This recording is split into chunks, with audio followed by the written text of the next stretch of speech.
All right, guys, we got new limited edition apparel. There's 2 designs, as with all the limited edition apparel. It's only while supplies last. This is the blue illusion tee, so I guess you can act like you're stronger than you really are. It's an illusion. And the other one, work harder, not lazier, or you could just work really, really hard at being lazy. Doesn't matter to me. All that matters to me is that you support the podcast. So hit the link in the description or go to elitefts.com, and on the homepage, scroll down, you're going to see limited edition apparel. Click on there. Pick up your limited edition apparel today. Help support the podcast.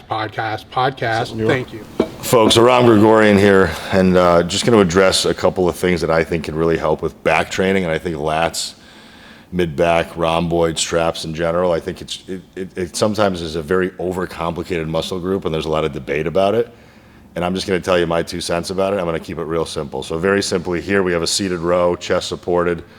Obviously, the more support you have, the more hypertrophy benefit you have. You may not have the same strength potential because you're not going to have the same ability to use some momentum. But here, because you're in a fixed position, I can start to let my biomechanics and my body mechanics dictate what's going to be worked. So for example, here, overhand grip usually is going to mean that my elbows are going to be a little bit away from my rib cage. In this sense, I could be getting more mid-back, targeting my rhomboids, targeting my mid-traps, and squeezing my shoulder blades together. Now, if I wanted to take that same movement using the same implement here and not even change anything other than just my grip, I can go underhand slightly.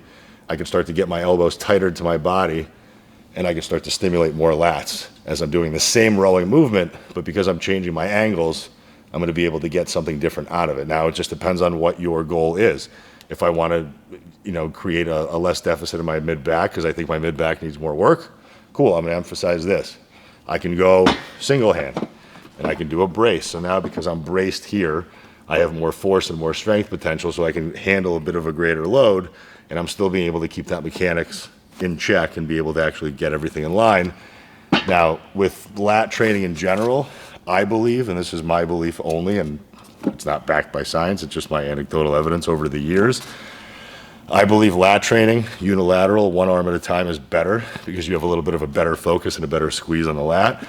For mid-back stuff, because it's easier to retract your shoulder blades both hands at a time, I think bilateral for mid-back is usually the way to go. All right, guys, thanks for watching the video to the end. Make sure to like and subscribe to the channel and click here, or here for more videos.